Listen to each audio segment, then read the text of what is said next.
Assalamualaikum warahmatullahi wabarakatuh. Perkenalkan, saya Zalzahni Zazara. Saya merupakan mahasiswa dari Universitas Jenderal Ahmad Yani, jurusan Psikologi dengan NIM 711181116. Kali ini saya akan menjelaskan sedikit mengenai decision making. Decision making adalah suatu proses pemikiran dalam pemilihan dari beberapa alternatif atau kemungkinan yang paling sesuai dengan nilai atau tujuan individu untuk mendapatkan hasil atau solusi mengenai prediksi ke depannya.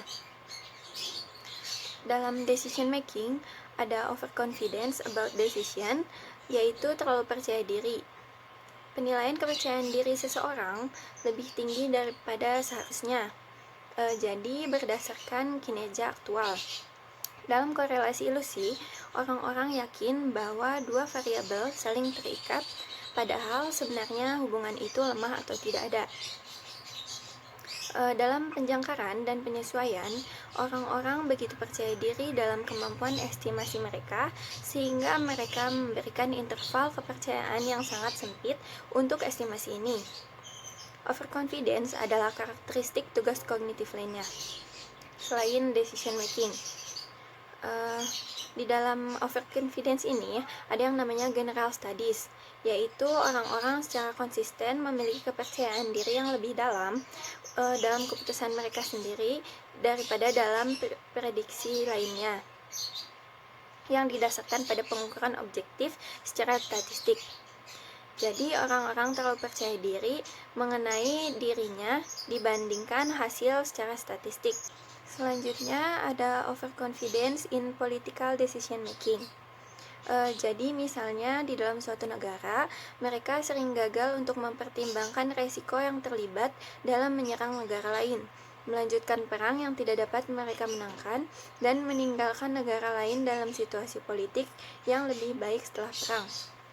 Dalam konflik internasional, masing-masing pihak cenderung melebih-lebihkan peluang keberhasilannya sendiri. Selain itu, ada students overconfidence about completing projects on time. Menurut planning fallacy, orang biasanya meremehkan jumlah waktu atau uang yang dibutuhkan untuk menyelesaikan suatu proyek. Mereka juga memperkirakan bahwa tugas akan relatif mudah untuk diselesaikan. Orang-orang ini menggunakan heuristik penahan dan penyesuaian.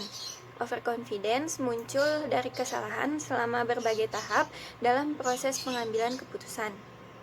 Selanjutnya, kita akan membahas tentang alasan overconfidence.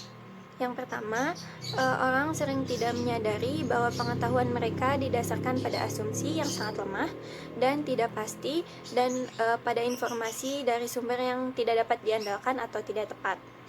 Yang kedua, contoh yang mengonfirmasikan hipotesis sudah tersedia, tapi menolak untuk mencari contoh yang berlawanan. Yang ketiga, orang mengalami kesulitan mengingat kemungkinan hipotesis yang lain dan pengambilan keputusan tergantung pada ingatan. Selanjutnya, yang keempat, bahkan jika orang berhasil mengingat hipotesis yang lain, mereka tidak memperlakukannya dengan serius.